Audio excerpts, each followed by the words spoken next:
Provavelmente você já usou um spray de própolis para dor de garganta.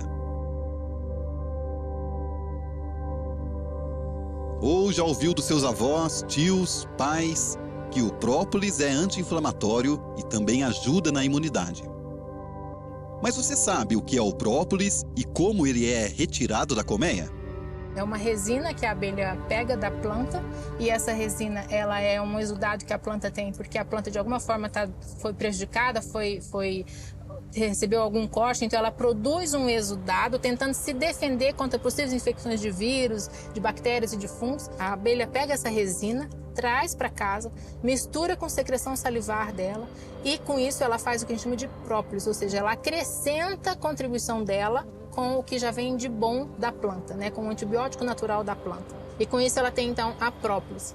E para ela construir toda a estrutura dela, ela acrescenta a cera e forma então o cerume.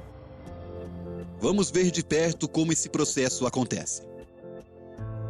Estamos no Beniponário do Itamar, em Manaus. Aqui ele trabalha principalmente com o própolis. Olha como isso é fácil, você coletar, ó.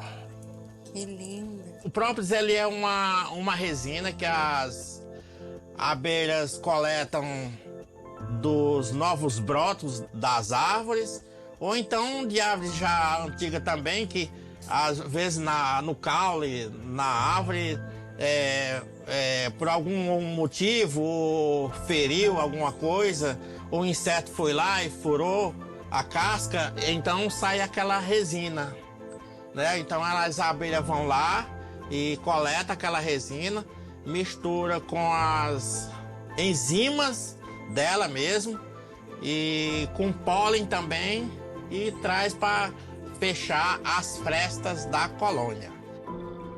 Para imitar esse processo que acontece na natureza, os produtores de própolis induzem as abelhas a pensarem que as colmeias foram violadas. Deixa uma brecha entre a tampa e a caixa, o ninho, e elas vão encher ali porque elas acham que está aberto, então, devido à claridade, elas vão fechar com essa resina, que é o própolis. A gente chama de a própolis bruta. Então, ali eu vou coletar ele. Após a produção da resina, Itamar coleta com uma espátula até conseguir quantidade suficiente para trabalhar. A próxima etapa é colocar todo o própolis captado no freezer. Assim que atinge o grau de congelamento adequado, a massa é retirada e Itamar a coloca em um pequeno pilão. Muito seguro, depois que ela pega mesmo, mas dá para você fazer a higiene. Quando o produto é transformado em pó, Itamar adiciona água e álcool e deixa o líquido maturando por até 30 dias. Depois vai para o processo de filtragem, que é uma etapa bem lenta e demorada. E uma curiosidade, aqui o própolis leva o cheiro do breu branco, que é uma árvore típica da Amazônia. Feri ela aí pra você ver uma coisa. Ela tem um cheiro do breu branco. Tem o cheiro do breu branco. Isso daí já Por quê? cheirou. É porque é a resina do breu branco mesmo. Ela vai lá e coleta, né? Coleta a resina, aí é com as enzimas dela e aí tem mistura com pólen também. Nesta região, as abelhas procuram o néctar do breu branco e assim produzem o própolis com esse aroma e sabor. As abelhas estão totalmente conectadas com as árvores da região onde habitam. Para cada tipo de flor ou planta que dá néctar, um tipo de abelha. Para cada tipo de pólen, um tipo de polinizadora. Lá na década de 20, como a castanha era um produto de grande valor econômico, poucos de nós brasileiros sabemos que no meio do século XIX, 1850, o principal produto da exportação brasileira era a castanha da Amazônia.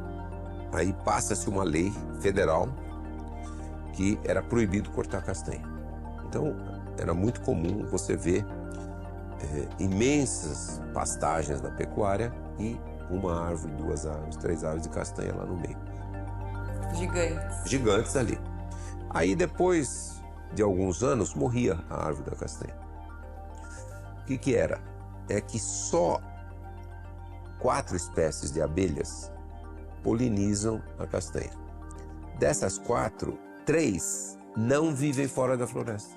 Então, é uma diversidade enorme. Então, elas variam em cor, em tamanho de corpo, tamanho da família e na especificidade dela em buscar as suas flores. Então, o tamanho corporal da abelha basicamente indica qual tipo de planta que ela vai polinizar, porque tem que ter um encaixe com a flor, o tamanho da flor que ela vai fazer a sua polinização.